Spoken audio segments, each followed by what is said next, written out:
गांव में भय का साया गहराता जा रहा था। हर कोई चुपचाप एक दूसरे से पूछ रहा था, आखिर क्या है इस सुरंग में? लेकिन अवनीश झा की आंखों में डर नहीं, जिज्ञासा थी। उन्होंने गांव के कुछ साहसी नौजवानों अर्जुन, पिंटू और राधिका को बुलाया।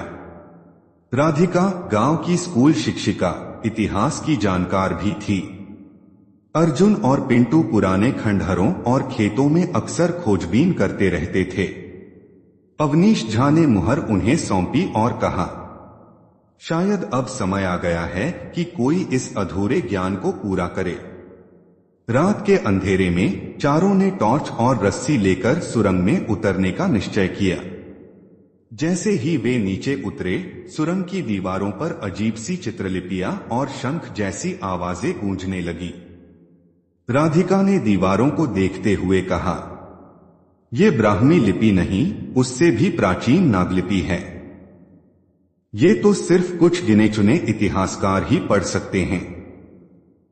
थोड़ा और आगे बढ़ते ही उन्हें एक बड़ा पत्थर का दरवाजा मिला, जिसके ऊपर वही वाक्य दोहराया गया था, ज्ञान वह द्वार है जो केवल बलिदान से खुलता है। लेकिन यह बलिदान क्या था? तभी अर्जुन की उंगली एक फटी किताब के टुकड़े पर पड़ी।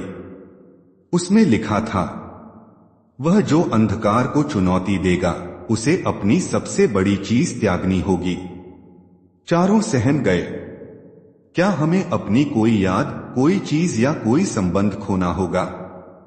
राधिका ने धीरे से कहा, शायद यही बलिदान है। अर्जुन ने जेब से अपने पिता की दी हुई ताबीज निकाली, जिसे वह हमेशा पहनता था। उसने कांपते हाथों से उसे दरवाजे के सामने रखा। अचानक दीवारें कांपी और दरवाजा धीमे धीमे खुलने लगा। अंदर एक विशाल कक्ष था, जिसमें चारों ओर पत्थरों पर किताबें जमी हुई थीं, लेकिन वे साधारण नहीं थीं। उनमें से नीली रोशनी निकल रही थी और हर किताब हवा में तैरती हुई धीमे धीमे घूम रही थी।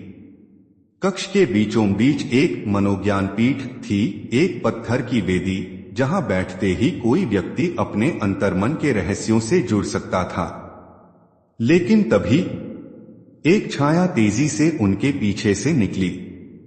वही काले कपड़ों वाला अजनबी। उसने कहा, तुमने द्वार खोला है, अब इसका मूल्य चुकाना पड़ेगा। क्या अर्जुन और उसके दोस्तों को ज्ञान मिलेगा या वे फंस गए हैं किसी चाल में? क्या अजनबी